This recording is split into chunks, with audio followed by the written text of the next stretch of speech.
yo Nzambe na ngai Nzambe na ngai Nzambe na nga olobaki na nga ke yo kosala Nzambe na nga Nzambe na ngai Nzambe na ngai Nzambe na ngai Nzambe na ngai Nzambe na ngai olobaki na nga pe yo kosala Nzambe na nga Nzambe na ngai Nzambe na ngai Nzambe na ngai Nzambe na ngai Nzambe na nga olobaki na nga ke yo kosala Nzambe na nga Nzambe na ngai Nzambe na ngai Nzambe na ngai Nzambe na ngai. Tous les plaisirs est pour moi de vous présenter cette émission Carte sur table. En tout cas, pour le numéro d'aujourd'hui, je reçois pour vous le prophète Roger Diwa, Mwanafumu Kimbangu, avec qui nous allons nous entretenir au cours de cette émission.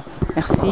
En tout cas, voilà, je vous reçois, prophète Roger Diwa. Bonjour, bienvenue dans cette émission. Bonjour Maman Myriam et bonjour à tous les téléspectateurs qui vont nous suivre tout au long de cette émission. D'accord. Alors, sans plus tarder, prophète Roger Diwa, pouvez-vous nous dire, étant responsable d'une très grande église connue ici à Kinshasa, en République démocratique du Congo, pouvez-vous nous dire quelle observation faites-vous quand vous regardez l'église actuelle, hein, l'église actuelle ici au Congo? Quelle observation faites-vous par rapport à, si je peux dire, la santé de l'église actuelle?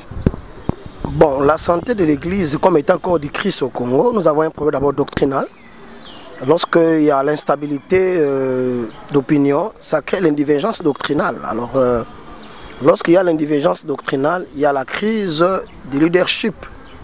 Le Congo a d'abord un problème de leadership parce que nous n'avons pas un leader qui peut dire que le Congo a un message actuellement par rapport à la vision de l'Église.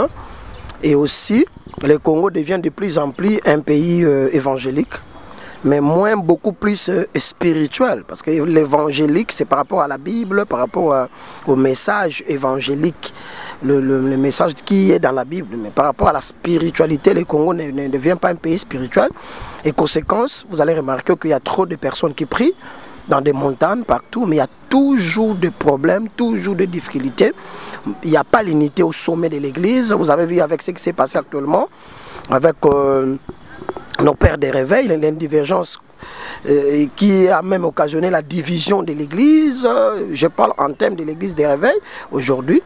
Donc je pourrais dire que l'église en général a un problème de leadership, un problème de message, un problème d'unité et un problème doctrinal. C'est ça les problèmes. Ok.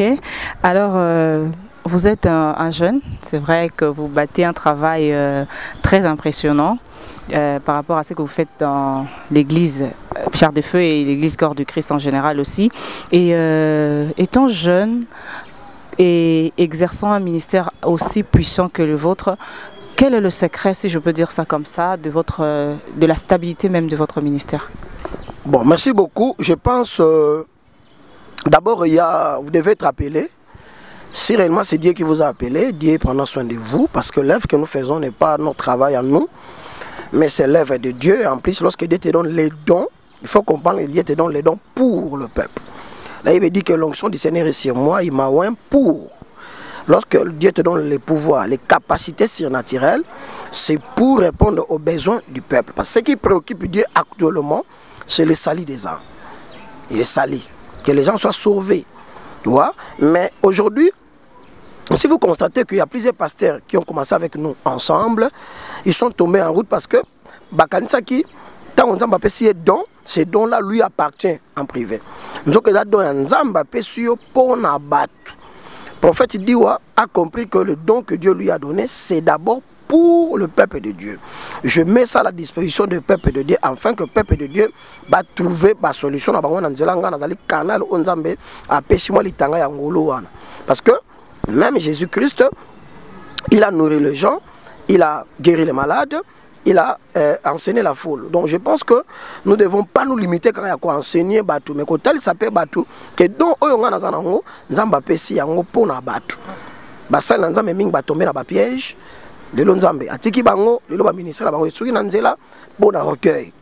Dieu lui donne un don à comme un orgueil, à son attente à s'occuper d'un peuple Nzambe. a commis comme une pièce d'importance là-bas bien matériel. Aujourd'hui à Kinshasa, tout le monde parle du matériel. Pasteur faut en moto ya bien, pasteur faut en andako ya bien, pasteur faut la taka bien. Moninga na linga ko biloko ba filima ngate, na biloko mokili parce que le pesi bato distraction moko boye. Neska bato batala nyoka o eto moi mi pour la pesa bato vu. Bato ba mo kotala ba biloko mokili. C'est comme on dit kizengi o l'accès sanza mais azotala musapi. Parce que les pasteurs ne sont pas même bateau na biloko wana. Alors, ngai secret nangeza kozala utile pour na peuple ko tika na message nzamba pesa kinga na ta o batu ba koti ba loge ba koti ba cultisme na tika na message nzamba pesa kinga. Donc secret prophète Dieu ezali ngwana atika lo lenga azali ti lelo pe atika li kozala kaka pona batu o nzamba pesa donc pas salsa batu. Ok, merci beaucoup. Ce que moi je peux retenir de tout cela, c'est l'humilité aussi, voilà, qui fait le qui est aussi un des secrets, si je peux dire. Ça dit nzamba benga yope. Tozala mosale na ya solo po mingba mikoti na bango bango moko.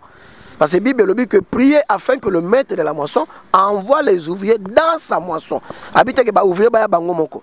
La moisson est grande mais il y a peu d'ouvriers, mais priez pour que le maître de la moisson envoie les ouvriers. Est-ce que le maître vous a envoyé ou bien oyaki yomoko? So oyaki yomoko, osuka na nzela mais soki maître motatinda ki akomimoti na suka. Ok, d'accord. Alors, prophète Roger Diwa, je suis sûre que beaucoup de gens se posent la question de savoir dans vos prédications, dans vos messages, vous parlez beaucoup plus du Dieu des Fumu Kimbangu plutôt que de prêcher genre Jésus comme peut-être d'autres ou la plupart des hommes de Dieu le font. Vous êtes beaucoup plus dans Fumu Kimbangu, prophète dit moi na Fumu Kimbangu, Nzamba Fumu Kimbangu, vous êtes beaucoup plus dans ça. Comment pouvez-vous expliquer cela? Bon, je vais répondre à des volets. Prêcher Kimbangu, je dirais non, mais le message de Fumu Kimbangu, je dirais oui. Nous avons un grand pasteur dans notre pays qui prêche le message des frères Branham. Ça n'a jamais créé un problème. Je pense même, j'ai entendu, on lui a attribué qu'il semble qu'il était le pasteur le plus crédible actuellement à Kinshasa. Mais il ne lit pas la Bible, il lit les brochures des frères Branham, qui était un grand prophète que je respecte. Je pense que faire la continuité du message d'un leader que Dieu a utilisé dans notre nation, comme Kimbangu, n'est pas un mauvais. Mais cela n'exclut pas en moi de reconnaître Jésus-Christ comme Seigneur et Sauveur. Deuxième volet, la vie du Christ, on ne le prêche pas à quelqu'un. Dieu se révèle à la personne. C'est une communion, c'est une relation. Tu vois, Dieu se révèle à la personne et la personne commence une vie d'intimité avec Jésus-Christ. Prêcher Jésus à quelqu'un ne fait pas de lui devenir enfant de Dieu. Je ne pense pas que Jésus a dit qu'on lui prêche partout. Il a dit il faut que l'évangile soit prêché partout dans le monde. Parce que aujourd'hui, on parle de Jésus, mais de quelle manière? Mais je pense que vie en Nzambe, il y a Yesu à vivre yango. À se révéler na kati ya moto bani ko vivre vie à kobanga Nzambe, vie à kotambola kobanga Nzambe. Que vie baté aki mutu Yesu a comme chrétien, à se christianiser, ça devient une religion. Alors ne moni bato wana ba mi bombi na sia ba jipa milai, ba mi bombi na sia ba fulaka milai, ba mi bombi na sia boyenge bena lokuta, mais na sekuna azani mutu mabe. Mais mutu ako vivre vie à Nzambe, akobanga Nzambe même azali ye moko. Bato ba kobanga bato lelo moni pokisi bato bazana ngo lelo. Mutu ako batama po asala mabe po azobanga bato mokili. Mais azobanga Nzambe azako mona été. Bato mingi te bazako vivre vie à Christ. Bato mingi ba otambo na Bible po batiyaki bango Christ. C'est des choses différentes. Ngai, je pense que na teaka bato royaume Nzambe na mokili ndenge toma sikate na tika ki message wana pe bantoma bolia pe bantoma mususu. Je pense que yango ne mosala ko sala parce que même Jésus a parlé du royaume de son père sur la terre. Yango na kote ya bato royaume ya Nzambe na mokili o eza ko laksa mutu ko zali mwana Nzambe ozana papa moko azana likolo bozana relation na ye. Yesu aza pona batu moko boite famille moko boite maza pona moto nyonso apesi bo moine pa na Nzamba comme mwana na Nzambe mama Myriam. Même ye moko Yesu a se priva ki papa na été alors notre père qui est aussi pona yo pona nga to comme na papa et puis pourquoi tu ko priver Yesu comme pona batu moko boye ba musu bazana Nzambe te ba Yesu te biso te Yesu ba christianisme non ça c'est devient la religion on est ça chance message à ba pharisien on kuna ba biloko anati. D'accord. Prophète Roger Diwa, sinon nous avons découvert aussi en vous un autre aspect de votre personnalité qui est un aspect social. Mais avant d'entrer en détail, hein, je vais demander à la réalisation de nous balancer un élément. Et après cet élément-là, nous pourrons entrer beaucoup plus en profondeur pour comprendre ce que vous venez de suivre. Voilà. Appelé à exercer dans le ministère prophétique depuis plus de 15 ans, le prophète Roger Diwa Kinkela Dimwana Fumu Kimbangu, en raison de ses origines ethniques, est reconnu pour sa bienveillance et son hospitalité par les gens qu'il côtoie. Un homme non seulement spirituel, mais aussi et surtout social, habité par le don d'hospitalité. Cet homme de Dieu ne reste pas indifférent face à ceux qui sont dans le besoin, les nécessiteux. Mais tu as limité, il faut te mettre un cahier, un uniforme, il faut te pêcher. Mais mbongo eza mukie, tala bana baza ebele ba muso ba ozwate. Iyo za na mbongo na poto za na babiloko ya kopesa bana. Bokanisa pe bana botika na Afrique ba fiti président bangoyo, ba fiti ministre bangoyo. Oza komona. Oza na mwa muke tinda po ete bana bazwa ba kaye, bazwa ba uniforme, bazonga na classe. To sali mwa muke to za na ngoyo pe oko contribuer po ete to sala plus koleka na oyo to za. Nyosona mokila luka sentere na ye. Ata moni moninga na mpasi ya kipate Kunini mawesili na mitema ya bato Toko suka wapi na mabete Ngai na aleluye Anzoleleo Tozana biso fondation te orphelinat te Fumudi wakana misala na e Tobo il va je mange Nous mangeons Nous donnons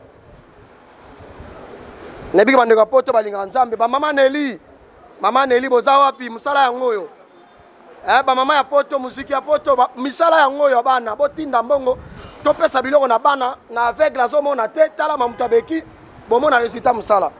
Chers téléspectateurs bandeko nyonso diaspora bozona na biso na Angola na Afrique du Sud aux États-Unis partout maman aza malade mais maladie oyo bozomona aza aveugle. Maladie oyo et qu'on la peut soigner en hôpital.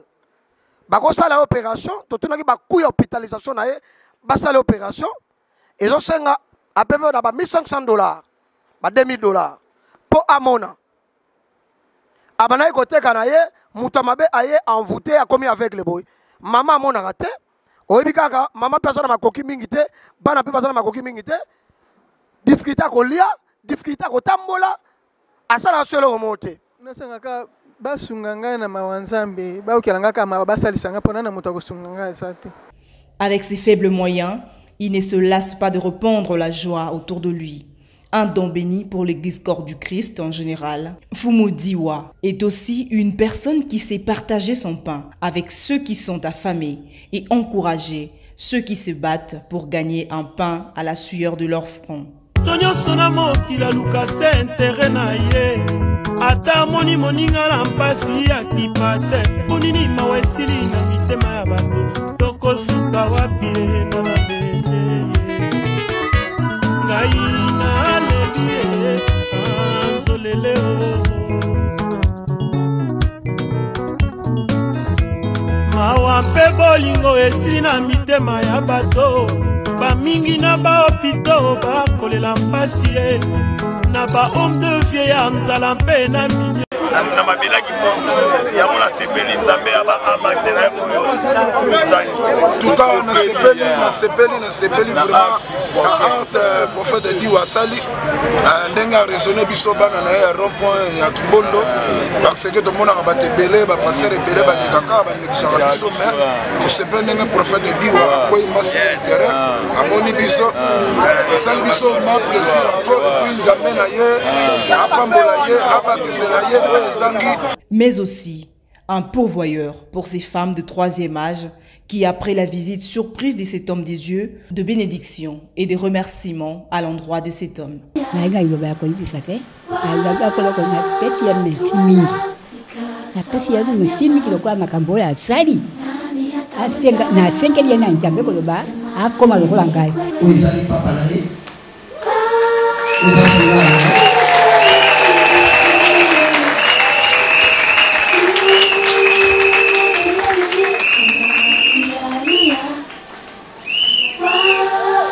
Déjà, on va s'en pe enveloppe na ye oyo abakobaka mbongo na kati ntango biri kosila enveloppe akotongisa soki losambo esili okokutana na ye akotia faranga na kati papesa voilà tokei mpe pampoko na biso ya mibale eputa na ye yango oyo opasi eputa na ye epapa na ye yango oyo fulard na ye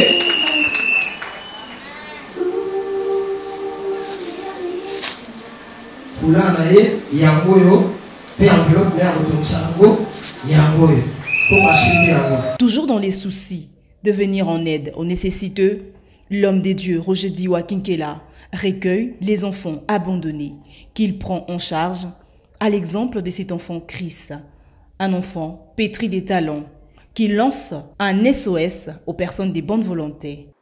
La fois passée, notre jeune frère Oyo, azana lui benen na lokolo na ye, mais tolingi to somane beki Oyo fo elongwa. Parce que tant basala ke beki azalaki na âge à 7 ans. Basala ki ngo na âge à 7 ans, mais maintenant à Koli et bandi ko créer ba problème parce qu'il faut ba changer yango. Mais tout na ki ba prix ça trop cher. Na kosenga na bandeko nyonso bazolanda na mikili ya poto bisika nyonso bozali bosunganga pona mwana na difficulté makasi beki o basenga ngo $900 pour basomba yango. Combien? $900. Précisément toi na mbongo te. Frais scolaire na yepe eza moi passe. Aza abandonné na famille papa na bango ba wanga ne po bota handicapé. Atangi classe na ngola nzambe lelo akomi na première CO kana ngola nzamba dio ande mtasali ngolo pota koma na classe. Na osenga na bandeko nyonso boza na monde entier. Boyoka susi pona mwana obosunga ye ne fiske pona sapato ekiko permettre atambola normal de biso batozo tambola. Donc Beki Oyo eza $900. Na benga ki même président handicapé azalaki awa. Mais alubi que na moins de $800 ako ede biso te poza azwa Beki Oyo. Moni ke Beki handicapé na ye ingénieur moni ka azan lokolo moko za mukuse. Donc il faut sapato e vendre matati. Mais Beki Oyo soki courant ezali aza trembler. Soki mbule za konoka okuta ba difficulté ni. Soki mbule za konoka na kenda so na kenda kwa ya veni na zo mwana zolenga lenga na ba courant. Oza kolenga na courant. Oui. Donc risque même kaka ngama na courant parce que ma bende za wana. Yango moni to sengi aide. Donc classe aza kotanga parce que ngai personnellement na mama to ndimaki ko sangsa mo mbongo to commission école. Mais faut tanga na académie de Boza parce que y a décoraka. Asala ba a même akoki wana ezate. Azotanga classe azana classe ni siko. Première CO papa. Première CO vu que tozovanda azolia awa na biso to zuye mikolo awa pe to sangisa ki mbongo na lingomba to sele rentrée scolaire. Boza ko bepsa mbongo na mamezanga na ngotina tala pasa kolona mbongo yango yo bini boza kuluka bana lona na libende oyo okobuka. En passant je salue maman Marie-Claire Siloulou. Maman Marie-Claire Siloulou qui a accepté de donner cet enfant avec $50. Maman Marie-Claire Siloulou, nous te saluons. Mbongo est comme une maboko ya malamu. Okesa maman Marie-Claire Siloulou nini?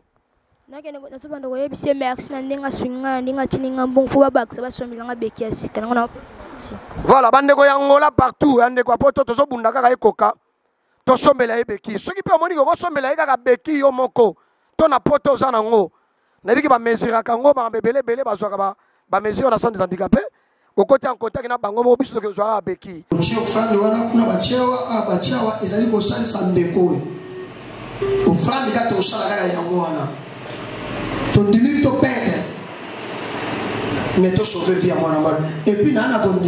Les portes sont ouvertes à toute personne de bon cœur à soutenir cette œuvre caritative, car ensemble nous pouvons. Vous qui sentez en vous, comme cet homme des dieux, Fumu Diwa Kinkela, le fardeau d'aider les autres, ceux qui sont dans le besoin, joignez-vous à cet homme afin de redonner les sourires à ceux qui en ont perdu suite aux aléas de la vie. Il y a plus de bonheur à donner qu'à recevoir, dit-on. Ok, voilà, vous venez de suivre cet élément. Voilà, Prophète Roger Diwa. Ensemble avec nos téléspectateurs, on a suivi, on vous a vu en pleine action. Des bienfaisances, en pleine action de charité, si je peux appeler ça comme ça.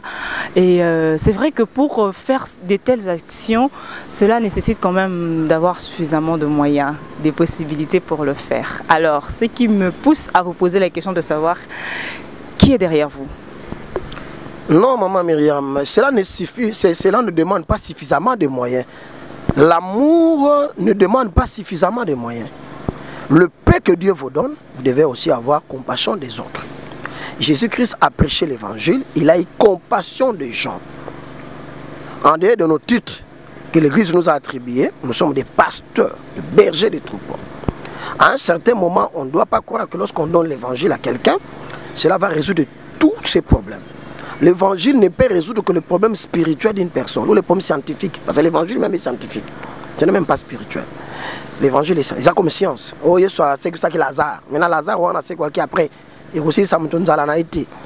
Hein? Oh, les 4 trônes, ceux qui de David, ceux qui de Daniel, ma pâté, quoi, c'est ça qui stigmatisé, mais ça ne change pas la vie sociale. Dans la Bible, il y a aussi la vie sociale, il y a Batu. Oh, qui est sur les sacs bango, avec la Kibana Israël, Mawa, Nakate Égypte, il a eu compassion. Ce qui est un bon pasteur. Mais il faut tout arrêter verbe je mange, nous mangeons. Tout ça, la Kamakambona Bandakala, et ça, que Oana Bomoni. Ce que pas ce que le prophète dit au Ezali, tout partout au prophète dit au Ezali, au Tony Batou. Bakoye biso ke eza musala auto sala to la fondation te to ape ONG te ezara papa diwa azwa charge ya ko aider batu même à place to sala émission na université surtout ni ba bande komingi nazala na bango ba biki nazala mutema wana ya kozala malamu na batu komi kitisa oyebi ba université za na ba réalité belé mususu na vie akoye ko s'imaginer te beaucoup voir na ta place moko mais bo mi retrouver pe na auditoire moko même ba manquement ezala mais to zala na komi kitisa parce que to yekoye ko la science. J'ai déjà un diplôme de la licence, mais dans une classe pour nous la source. Alors, na sala kabilo ko na pona nzambe alobito sala ngobolingo ndeko na ope azana posa pe ali alata komi tchane sika ya ndeko na yo. Oza omona ba mama mikolo ba vieillard. Oza omona ba chargeur ya bandalo ba chargeur mituka. Oza omona bana mikeo babaki bango na kindoki na ba pasteur to ko s'occuper na bango. Oza omona mwana wana zana beki to futele classe Minerval na ye po atanga to ko bunda pour kazwa beki mususu oza ko mona basako to pesi bana to kwa koteka yango to ko pesa on pela ba mamba ba famille na biso to kaboleli bana po bana bakende classe donc to sala misala na mike mama po na ko salitsa bato oza mona frère wana za cancer a mutu tale loko za mutu na ye frère wana to sali collecte to pesi mo misolo to ko bunda pour que to sangisa mo eloko to salitsa frère wana ba sala opération eza mosala to sala ngo na mamu kenzamba pesi biso mais to senga pe na bato mutema malamu namboka na biso Kinshasa namboka na biso Congo bato balinga ko encourager misala malamu bazali ba pasteur bazo bimisa bambongo na basaki ya bato ba pasteur bazo komikumisa baza ba milliardaire ba pasteur bazo komikumisa bazo ki mbongo na politique na epa ya papa na biso Kabila to epa papa biso Félix Tshisekedi tala bilanga ya kolona yango wana ba soutenir pe musala oto za nango afin que to continuer ko sunga bato muto asima na biso te mais to ko senga bato ba soutenir biso pour continuer musala o ko simbama numéro na biso ezali wana akoki ko soutenir biso mpe akozala disité pour na musala ya osala. Ok, merci beaucoup, prophète Roger Diwa. En tout cas, de telles œuvres ne nécessitent que des louanges, en fait, hein, des louanges. Et alors, voilà, prophète Roger Diwa, pouvez-vous nous dire, parce que de telles actions, comme vous avez dit, pour faire ce genre de choses, il ne faut pas nécessairement d'abord, pas premièrement, disons, les moyens, mais c'est l'amour. C'est poussé par l'amour que vous avez, le souci que vous avez pour le peuple de Dieu, que vous faites tout cela. Alors, parlons du pays de la République démocratique du Congo. Étant pasteur et leader d'opinion, parce que votre voix est très suivie par beaucoup de personnes, alors, pouvez-vous nous dire quel apport les pasteurs vous avez pour apporter le changement dans ce pays? Parce que vous avez vos mots à dire. Il suffit que le pasteur parle, parce que les pasteurs ont aussi une grande influence sur le peuple des dieux. Alors, s'il faut prendre les choses, catégoriser les choses, selon vous, le pasteur, votre part de responsabilité, quel apport vous avez pour apporter aussi le changement dans ce pays? Bon, changement apporter chez le pasteur dans notre pays, moi je dirais d'abord du changement partiel, parce que c'est difficile pour qu'un pasteur qui se limite d'être un leader d'opinion, un communicateur dans une église locale, peut influencer intégralement un changement dans une nation. Il ne faut pas ignorer que nous avons des pasteurs qui représentent l'Église au niveau des institutions, qui sont des confessions religieuses. Ces pasteurs-là, ils ont des subventions que l'État leur donne pour certains besoins de l'Église. Est-ce que ces subventions et qui t'attendent l'Église assez pour la souffrance, il y a des pauvres, dans l'Église, dans la difficulté, madame Munda, ton micro est l'Église. Bateau on a des la question parce qu'il y a des gens qui ont des mais un pasteur apporte on a tant il faut que l'on ait un message évangélique parce que le message évangélique en 1960 et même l'église à la pauvre parce que tout beau ça qui aspect moko ya ko mema bato na message ya ko se prendre en charge message ya ko sala musala na to ko biso tout à l'heure nga na zongi na classe mais na diplôme à licence en théologie naza na bana o ba pembe na nga na koti bango classe ba so azio ko la misala pasteur a se limité kati à côté ya bato mais ata l'avenir ya bato bato ba yokola musala bato ba se prendre en charge bato ba za la conscient to ko tonga mboka oyo ndenge nini tuzali ba jeune lobi to ko za la bakundi na politique na ba ministère na gouvernorat na ba commune na ba chef de quartier ils allaient relève ya lobby mais ceux qui gênent souvent ba yebi o bango bazali te ba prendre conscience te église et comme ma rapport mon côté pasteur a conscientisé bato a te ya bato a formé bato ba comment utile sur le plan ya musala mais surtout qui bato évangile tout se donne par la foi kota mabondeli ba permanence nzamba ko pambola soko beleli nzamba ko pambola soko pesi $100 okomona dans une semaine soko $1000 to banga na pasoli bible soko koti jeune ya 200 jours okomona bikamwa libale koya comme matana mangenge luzie kuluka libala sont des ezaba utopie hein mais biloko mo oyo et même bato na ba illusion alors bato ba komi ko ya ko renouveler ba foi na bango chaque dimanche aye dimanche à renouveler fois aye dimanche à renouveler fois mais rien ne change ce qui passait à quoi apporter apport on a vis-à-vis à l'État étant que institution physique à l'église à salango sur le plan communication à conscientiser bato atinda bato batanga atinda bato ba ko la musala pour que l'église lobby à la fort peut occuper ma place même au niveau politique moko ya mala. Oui, prophète Roger Diwa. Ça me donne au fait l'envie de vous poser la question de savoir. Aujourd'hui, on assiste actuellement à une prolifération considérable des églises. Les églises ne font que naître chaque jour des églises. À voir seulement sur une seule avenue, on peut trouver une seule avenue de 30 parcelles, il y a 5-6 églises. Mais malgré toute cette prolifération-là, malgré cette naissance-là continue des églises, au fait, la vie des fidèles ne change pas. Malgré, au fait, les fidèles sont tous les jours à l'église. Tous les jours à l'église, tous les jours au culte, pasteur, chaque jour église et école. Mais la vie du peuple ne change pas. Qu'est-ce qui peut être à la base de cette situation? D'abord, la crise économique. Tant que crise est allée, on a tout le baba mususu. Babengi était à mes commissions na mosali ensemble, azo visé bitini lucratif azo mbongo na e asala mambo ya lingi. Crise wana social économique et ça qui va pasteur ebele bakima mbonde betami asengi mabonza na e tala mambo na ba wenze na ba bis babazo bunda obis na nga o wenze na ngai ba bunda pona bokonza nzambe te ba bunda pona bazo mabonza na bango avec tout ce qui se passe. Ya mi baleza problème à message na otolo bango a comment mboka ekotika la pauvreté ba morgue ezobota makaka ebele na Brazzaville a peu point na bazana la morgue moko et pas na biso ba morgue ezali ebele na ba hôpital bato ba tundi na ba maladie ya ndenge na ndenge eza ko sila te parce que mais malgré yango ba église za kobota ma ba pasteur ba mbengi bato boko puissant na mboka na biso bilima mai ba komi ko bima ko zwa mituka ko dinsango na mai ko mela bato bilima ya mabele ba yangozo ba ni osalema bilima ya mupepe ba vie sala ba crash oza komona bilima ya moto oza komona ba incendie ezo salema na mboka moto ko pile tumbi batu etumbi ba immeuble bilima baba ni ko bima ko esika na mboka ba pasteur baza po ba imposer pouvoir ya nzambe spirituel na kata nation na tango wana ba pasteur baza ko kotela ba distraction na bango ya évangélique kolata foulard te sala boko sala bote mais pendant on appelle évangile zo comme puissance nzambe pardon zo comme faible na kata mboka yango zo mona pe message était amaki mabe mboka moyen échanger exacté vie ya mutu bongaka te po asambeli mingi Donc, comment jamais licencié pour ça les jeunes à 100 jours? Comment jamais médecin pour ça les jeunes à 50 jours? Comment jamais avocat pour ça les jeunes il y a 80 jours? Comment jamais spécialiste en communication comme moi qui vous parle pour ça les jeunes il y a 400 jours? Il faut qu'on là. Il faut, ceux qui ont ligné, échanger, et c'est les pasteurs, comme ça, beaucoup plus spirituel qu'évangélique. De deux, sur le plan social, changer message. Le pays le plus riche du monde n'est pas un pays chrétien. Dans l'Éthiopie, il n'y a pas longtemps.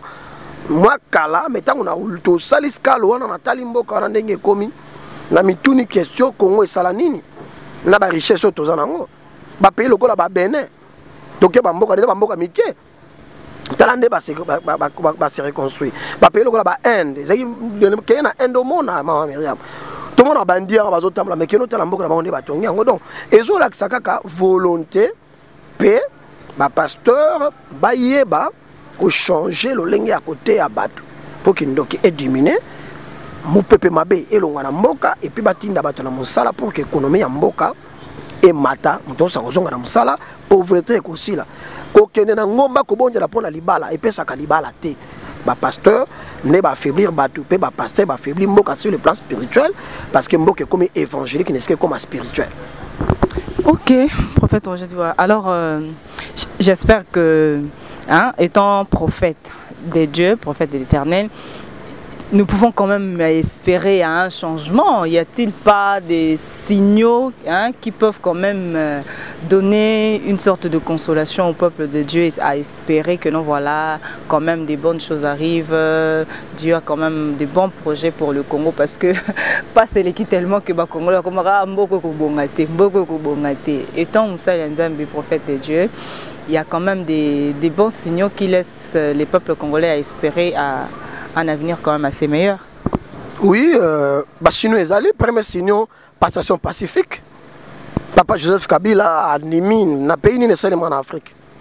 Le président Baoumela balongaraté, mon passation pacifique et à pouvoir rester dans le monde. C'est le premier signal.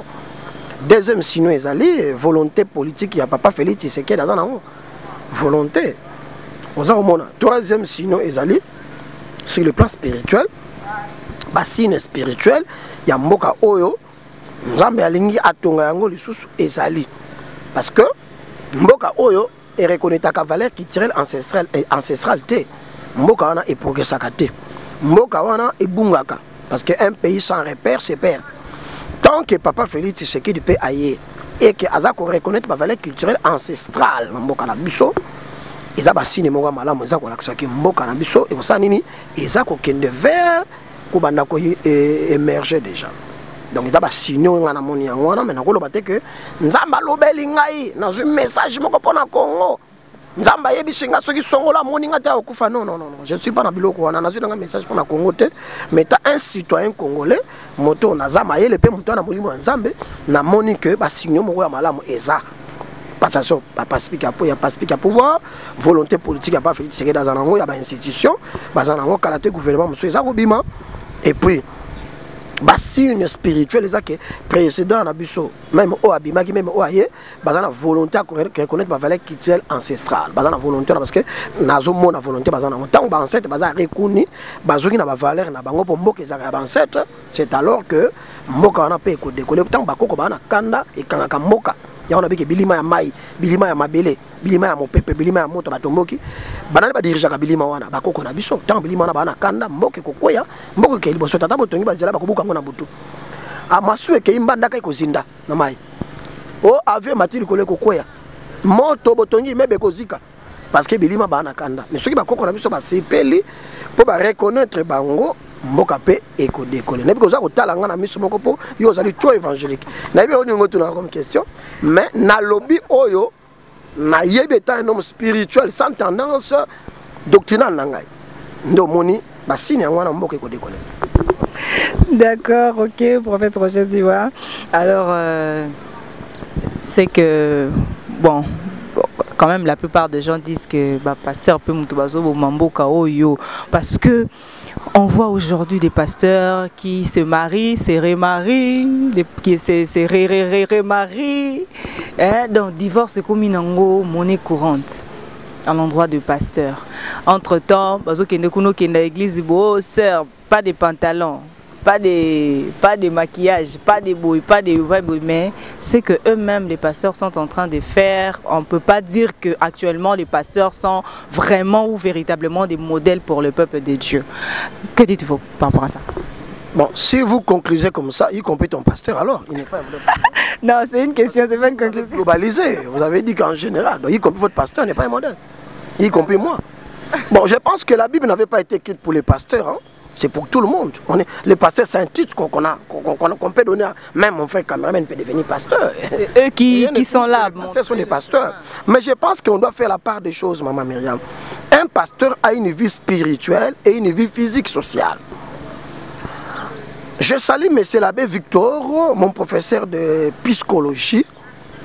Il nous a dit que l'homme a des besoins naturels et des besoins nécessaires. Par exemple, se marier à plusieurs femmes, c'est un besoin nécessaire, mais pas naturel. Manger, c'est un besoin naturel. Je dois manger parce que j'ai besoin de manger. Tu vois, je pense que prendre l'alcool ou manger, Nzambe a même un jugement dans le domaine parce qu'il est sauvegarde. Collier, ils ont besoin naturel, il faut que alia. Mais comme la massangé, et ça change quoi dans Catalobi. Ce sont des choses qui nous sauvent parce que Dieu n'a pas beaucoup jugé les gens au sujet de boire et de manger et à style vestimentaire. Na Congo, tout ça, débat pour Congo, c'est un pays immature à niveau spirituel. Sango, à Melakanae, mais ma pasteur, Bazobatama, Azui, Masanga, Bachile, na Carafe, à Komelanga, Kobatama, au Tia Bataba Melate. Sango, Babo, Tarapé, Robata. N'habite à moi qui n'a vérifié, mais. D'accord, ça sera la toute dernière question pour toi aussi, c'est parce que la télé aussi c'est le temps, nous courons vraiment derrière le temps. Alors, prophète Roger Diwa, on vous taxe un peu d'orgueilleux, à Sanganarana Batouté, il a l'habitude de faire ses histoires seul, il n'associe pas les gens. Bakosi.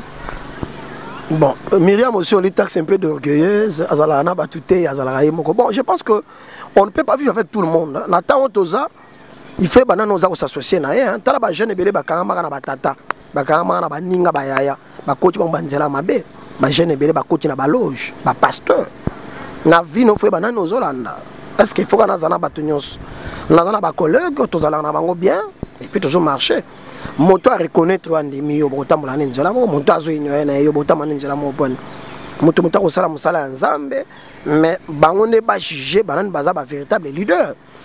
Prophète Diwa Abani Moussa Nangiringiri, yo tout na moi nostou Nangiringiri, si Diwa n'était pas leader Nangiringiri.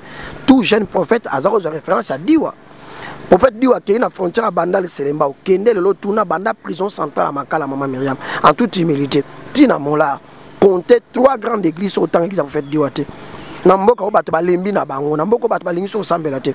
Mais toto sala musala makasi na ba condition to na ngo, mais to sa musala nzambe. Je pense que na se méfier na bato mingi vi comportement na bango vi ba makama na bango ya se alors mais auto na bango bien to na biso bien na bango ils ont orgueil tellement to loba que partout na zala bien na bato na zala na bato partout na zala na bato ba confondre personnalité à muto na orgueil so mutaga alinga garder personnalité na ye nga même pas bandimi na kenda rate to na covid moto moko ta mona ki prophète di wache numéro M-Pesa to Orange Money ba tiambongo bat ba na confinement ba no bon poani eza orgueil te mais ça ko se respecter na ba domaine mon boy ya moni na zala na mutu no sauter ba o ba reconnaître nga lokola bana nga pe na ndima wa papa ba o ba reconnaître nga lokola moninga baza ba collègue o ba reconnaître nga lokola ya na zo bon pe lokola baleki il y a pas de problème o wa boy nga bon nga pe na loke pon c'est normal.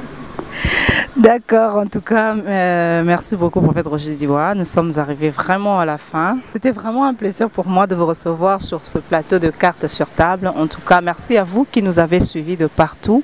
Et vous êtes pasteur, serviteur de Dieu, chanteur.